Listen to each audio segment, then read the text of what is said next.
Ya empezamos a grabar. Ok, y vamos a compartir pantalla. Ok, estamos en este. Ok, va a compartir. Y pues señores, les recuerdo que estuvimos hablando de las franjas del derecho del mar, que se divide en zona contigua y mar territorial. La zona contigua es lo que vamos a ver hoy, con eso empezamos hoy, y es definida por una franja de mar de 24 millas náuticas contadas a partir de las líneas de base. Esto quiere decir a partir de donde se cuenta el mar territorial. Pero al hablar de 24 millas, lo que tenemos que naturalizar es, uno, ¿se acuerdan de la franja de protección de Winkershek, donde decía que el soberano debería tener una franja de protección? Bueno, pues esa franja de protección actualmente es la zona contigua. Las 12 primeras millas, ay caray, este, Cuauhtémoc Rodríguez, quién sabe qué estaba pasando ahí. ¿De qué, profe? Perdón. Ah, Es que estaba grabando mejor la panza para que no se viera mi rastro, porque estoy despeinado. bueno, o sea, si usted lo dice, ok, bueno, ok. De verdad. No, bueno, si usted lo dice, yo que gano con no creerle, ¿no? Ok, bueno. Entonces, estábamos comentando, la franja de protección es actualmente la zona contigua, pero aquí hay que empezar a ver las condiciones de la zona contigua, porque zona contigua son 24 millas que incluyen las primeras 12 de mar territorial. Entonces, lo que vamos a tener ahí es un área de fiscalización. Necesariamente el Estado va a necesitar esas 12 millas más para prevenir infracciones de sus leyes o sancionar las infracciones a las leyes de su territorio. Por lo tanto, la naturaleza de esta fracción de mar no es de dominio soberano de los estados ribereños, porque eso solamente son las primeras 12 millas, sino va a ser funciones de vigilancia, dicho de otro modo, de policía. Sin embargo, lo que puede lo más, puede lo menos. Si estamos hablando de que tienes soberanía plena en las primeras 12 millas, ¿puedes explotar? Claro que sí. Si tienes función de policía en las siguientes 12 millas, ¿tienes posibilidades de explotar? Claro que sí. Entonces, aquí la situación aquí en este punto es que quien puede lo más puede lo menos. Si puede ejercer jurisdicción en esos lugares, puedo explotar, puedo pedir la explotación de los recursos naturales que se encuentren ahí. Que, si ustedes recuerdan, la proclama Truman solamente hablaba de 9 millas. Aquí se agrandó todo. Son 12 millas de mar territorial y 12 millas de zona contigua. Ok. Estrechos utilizados en el mar. Primero, los estrechos deben de pertenecer a un estado, o si pertenecen a dos, debe de haber un acuerdo para la utilización del estrecho. Si el estrecho lo permite, puede tener sentidos en ambos lados, pero si no lo permite, aquí la situación está en que debe de fondearse uno de los barcos para poder entrar al estrecho, en lo que el otro recorre todo el camino de ida y ya después se va, digamos, se pone en movimiento el otro y entra y el que está acá se fondea para que pueda pasar el otro y así. Entonces debe de haber un paso de uno en uno. Lo que es muy importante entender es que, por ejemplo, si bien es cierto, los buques de guerra tienen derecho de paso pacífico, paso inocente, se considerará que bajo cualquier circunstancia, si un buque de guerra se queda atorado en el estrecho, pues se podría considerar un acto hostil y eso implicaría forzosamente el uso de las armas por parte del Estado a donde pertenece el estrecho. Por eso hay que tener mucho cuidado con los buques de guerra y con la circunstancia de que tienen que pasar lo más rápido posible, porque de otra manera se puede considerar que está preparándose para preparar actos hostiles en contra del estado ribereño. Ahora bien, eso es en cuanto al estrecho utilizados para la navegación. Aquí la situación está en que tenemos que ver los estrechos que rodean al mundo. Y por ejemplo, en África, digo en América tenemos el estrecho de Bering, que une el mar de Chukotsk con el mar de Bering.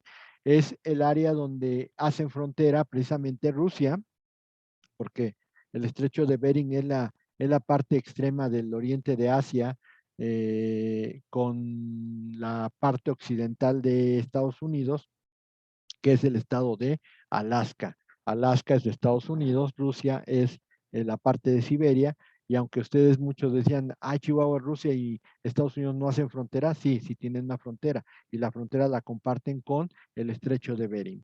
Después tenemos el estrecho de San Lorenzo, que une varias zonas del Golfo el Golfo de San Lorenzo con el lago Ontario.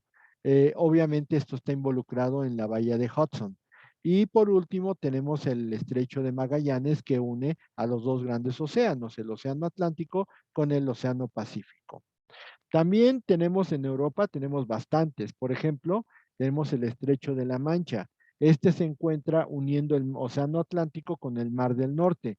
Obviamente es el que conecta la parte sur de Gran Bretaña con la parte norte de Francia, pero a este se le ha llamado infinidad de veces el Canal de la Mancha. No es canal, es el estrecho de la Mancha. Ahora bien, por ahí en el mismo Báltico tenemos eh, el estrecho Kattegat, que une el Mar del Norte con el Mar Báltico. Y tenemos los estrechos daneses, el Son, el Orson, el pequeño Bell y el Gran Bell. Estos unen diversas fracciones del Mar Báltico.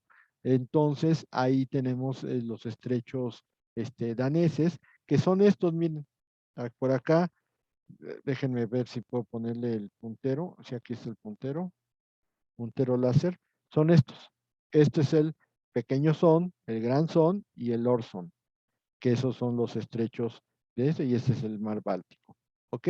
Ese es el estrecho Kattegat, que une al mar del norte con el mar Báltico. ¿Ok? Bueno, eso es en la parte norte de Europa, porque en la parte sur tenemos, por ejemplo, el estrecho de Kerch, que une el mar de Azov con el mar Negro, el estrecho del Bósforo, que une el mar de Mármara con el mar Egeo, el estrecho de Malta, el estrecho de Dardanelos, que une el mar de Mármara con el mar Egeo. A ver, el de Azov, el de Kerch une el mar de Azov con el mar Negro. El del Bósforo, el mar Negro con el mar de Mármara. Y el de Dardanelos une el mar de Mármara con el mar Egeo. Después tenemos el estrecho de Malta, que une el mar Ligurio con el mar Tirreno. El estrecho de Otranto, que une el mar Jónico con el mar Adriático. El estrecho de Bonifacio, que une el mar Tirreno con el mar Mediterráneo. Y por último, el estrecho de Gibraltar, que une el mar Mediterráneo con el océano Atlántico, que ese es el que está en la zona sur de España y que conecta con la parte norte del continente africano. Después tenemos en África, tenemos el estrecho de Mozambique, que une dos porciones del océano Índico, y tenemos en Asia, en la parte occidental, que es donde hay más, pues tenemos el estrecho de Hormuz, que une el Golfo de Omán y el Golfo Pérsico, y el estrecho Bab el-Mandeb, que une el mar del Golfo de Adén con el Mar Rojo. Y en su parte oriental, creo que me falta Hormuz, el mar de Omán con el Golfo Pérsico, el de Hormuz. Y Bab el-Mandeb, que une el mar de Adén con el Mar Rojo. Y en su parte oriental tenemos el estrecho de Corea, que une el mar de Amarillo con el mar de Japón, y el estrecho de Luzón, que une el mar de China con el Océano Pacífico. Y en Oceanía tenemos el estrecho de Torres, que une el mar de Arafura con el mar de Coral. Esos son los principales estrechos que podríamos citar, amén de que haya otros, ¿eh? Pero bueno, ok. Seguimos con la parte 4, que son los estados archipelágicos. En los estados archipelágicos, que son aquellos que están formados por islas o archipiélagos, tenemos la característica de que hay varias islas. Lo que establece el convenio es que imaginariamente vamos a poner una línea que una los extremos de las islas, y entonces todo lo que está aquí, todo esto, se va a considerar mar interior, o sea, como mar nacional. Y aparte, para afuera, puedes establecer tu mar territorial, tu zona contigua, tu zona económica exclusiva, y entonces vas a tener dos tipos de mares, los exteriores, que son los que marca la norma internacional, y los interiores, que es trazando una línea uniendo cada una de estas islas. La única situación aquí es que en los países archipelágicos tienen que permitir el libre paso, el paso inocente por el mar nacional. Pero de ahí en fuera, este es mar de ellos. Y por lo tanto, pueden explotarlo, pueden hacer investigaciones científicas, pueden hacer muchas cosas con él. Y todavía tendrán la posibilidad de darle una extensión más amplia con los derechos internacionales que establece el propio tratado. ¿Ok? Esa es la característica que van a tener los estados archipelágicos. Estados archipelágicos, ejemplos, tenemos a Japón, a Filipinas, a Fiji, a Indonesia, a Kiribati, a Barbados, a Reino Unido, a la Gran Bretaña, Islandia, entre otros. Hay que recordar que generalmente aquí la situación de las islas, pues obviamente se maneja con base en la teoría de la contigüidad. Y obviamente unas islas puedes tener, ahorita yo pongo 5, pero puedes tener 16 islas en tu territorio y eso implicaría que tienes que trazar una línea imaginaria, incluyendo a las más lejanas, para que entonces se pueda establecer el mar nacional interno y también se pueda establecer el mar exterior que establece el convenio de Montego Bay. Por ahí creo que alguien quería comentar algo. Pues parece que no. Ok, bueno, pues seguimos. La zona económica exclusiva es muy especial. ¿Qué pasó, Oscar? ¿Iba a hablar? No, profe. Ok, No. ok, bueno. Entonces, aquí la situación con la zona económica exclusiva es que el convenio Montego Bay establece que es un área situada más allá del mar territorial adyacente y entonces se va a considerar como una franja de 200 millas contadas a partir del lugar donde se hace el recuento del mar territorial, las líneas de base. Aquí, entonces, implicaría que donde empieza el mar territorial, las primeras 12 millas son de soberanía plena, la zona contigua serían las 24 millas, incluyendo las primeras 12, por lo tanto serían 12 restantes de zona contigua, y por último, la zona económica exclusiva implicaría una distancia de 200 millas náuticas a partir de las líneas de base, por lo tanto, diríamos que son 176 millas en las cuales lo que va a tener el Estado va a ser explotación de los recursos naturales, tanto vivos como no vivos, del subsuelo y de la superficie, no tanto del espacio aéreo, porque ahí sí no, pero del mar sí. ¿Dónde va a regir el espacio aéreo? Es en el mar territorial, en estas primeras 12 millas. Pero aquí lo que va a tener el Estado va a ser explotación exclusiva. O sea, si yo encuentro un barco aquí, el barco, pues lo tengo que arrestar. ¿Por qué? Porque si está pescando, el único que puedo pescar soy yo. Y por lo tanto, ahí se podría presumir que estás haciendo uso de un derecho que no te corresponde. Por lo tanto, aquí la situación está en que si encuentro un barco en esa zona donde está el puntero, pues yo lo puedo arrestar y lo puedo apresar, porque está robando mi pescado, no es otra cosa. Yo puedo pescar ahí como país ribereño, pero ellos no. Esa es la situación. Así que pues también habría que pensar que no está bien dicho que en algunos medios de comunicación, incluyendo periódicos, digan que son buques pirata porque están pescando en aguas territoriales mexicanas. No, no son buques pirata, porque los piratas implican un acto de violencia y a los pececitos no los están violentando, ellos caen solitos en las redes. Lo que están haciendo es un vulgar robo. Por lo tanto, ahí tendríamos que pensar muy bien la terminología con la que se hacen las noticias, porque pues, definitivamente no es funcional.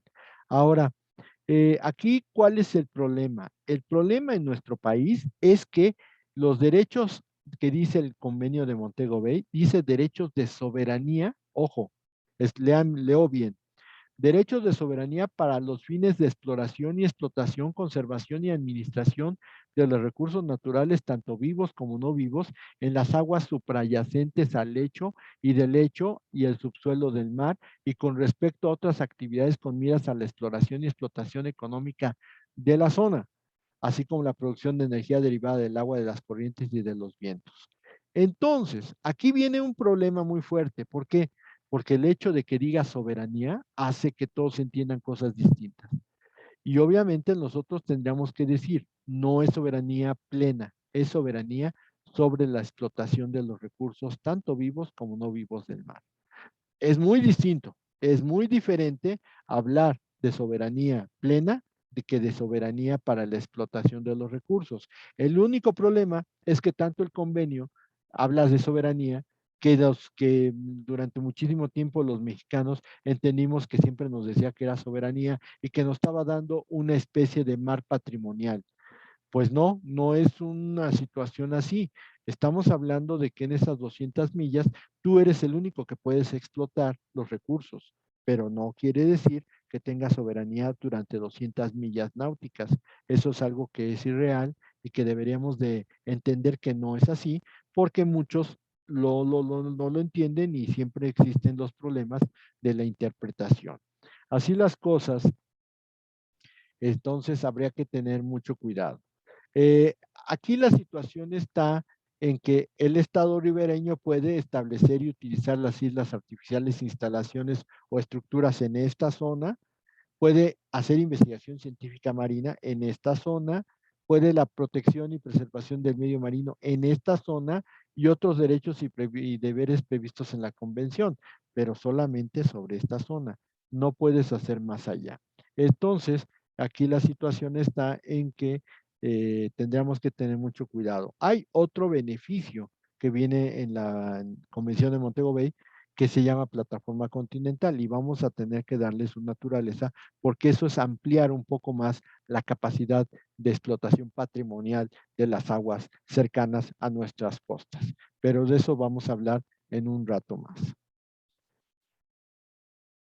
El alta mar es la parte séptima. Y el alta mar, ¿qué es el alta mar? Es la definición de alta mar, es aquellas aguas que se encuentran fuera de las aguas territoriales. Nosotros tendríamos que entender que aguas territoriales pues son prácticamente hasta la zona contigua, pero hay muchos que dicen, no, pues por la naturaleza de los derechos y de las libertades en el alta mar, pues definitivamente sería entender el alta mar como de aquellas aguas que están fuera de incluso de las zonas económicas exclusivas. Sin embargo, la zona económica exclusiva también permite o también implica que tiene que permitirse el de libre paso inocente y no tanto el hecho de restringir, porque no estamos aplicando soberanía plena. No puedes restringir la navegación en esa zona. Por lo tanto, ahí está la discusión que tendríamos que tener. O sea, ¿dónde empieza realmente el alta mar? Insisto, muchos autores, casi todos los autores europeos dicen que es donde termina la zona económica exclusiva. Pero, ¿por qué hasta allá? Porque la libertad de los mares hoy se traduce en 6 libertades a saber. La libertad de navegación, es decir, todos los buques de todos los países del mundo tienen derecho a que poseer buques que puedan navegar en los mares del mundo. 2, la libertad de sobrevuelo. Sobre el mar, todos los aviones pueden sobrevolar sin ningún problema. 3, la libertad de pesca. Ahí sí, si está pescando un buque japonés en alta mar, está pescando atún, ahí sí se puede, pero no podría hacerlo en zonas territoriales de la zona económica exclusiva. Siguiente, la libertad para tender cables y tuberías submarinos. Debo de ser sincero, o sea, se han hecho estudios y se puede decir que cables en el fondo del mar hay aproximadamente las 3 vueltas al mundo de cables. Entonces sí hay cables en el fondo del mar y sí se puede tender en alta mar. Hay buques especiales para tender cables. También la libertad para construir islas artificiales y la libertad de investigación científica. Todo eso forma parte de la libertad de los mares. No solamente es el hecho de decir es que el mar es libre, no. El mar, la libertad de los mares y de que el mar sea libre implica estas 6 libertades a saber. Ahora, la naturaleza jurídica de el alta mar es que va a ser utilizada con fines pacíficos. Sí, puede haber guerra en alta mar, no, eso no causa mayor problema, pero la utilización del alta mar debe ser eminentemente con fines pacíficos. Por lo tanto, aquí hay que entender varias reglas que en el manejo del alta mar. Una, el régimen de jurisdicción de los buques. Los buques se rigen por la ley del pabellón que portan y el pabellón implica que ese estado que le da el pabellón les dio su nacionalidad. Dicho de otra manera, estamos hablando de que se debe de dar nacionalidad al buque y el buque va a poder navegar conforme la nacionalidad del estado que le haya otorgado el pabellón. Pero no es nada más un chiste, sino que se tienen que cumplir ciertas condiciones y ciertos requisitos. Por ejemplo, el convenio de Montego Bay en su artículo 86 nos señala que debe de haber dos condiciones. Una, debe haber una ley que establezca cuáles son las condiciones bajo las cuales se va a dar la nacionalidad. Esto se llama sistema de ley nacional. Y segundo, debe haber un control por parte del Estado de los asuntos internos del buque en lo que se conoce como el principio de relación auténtica. El Estado debe intervenir en la regulación de todos los actos que se llevan a cabo a bordo del buque. Estas dos circunstancias deben de existir. Sin embargo, el problema es de que no se cumplan estos dos principios, ni la relación auténtica ni la ley nacional, da el problema de los pabellones de conveniencia. ¿Qué es un pabellón de conveniencia? Es la bandera de un país que no te requiere ni con mucho el manejo de estos criterios para poderte dar la nacionalidad. Dicho de otra manera, si nosotros vemos quién es el país que tiene más toneladas de registro bruto, pues nos encontramos que es Panamá. ¿Y Panamá se caracteriza por ser un país altamente navegante? No. Y el segundo, Liberia.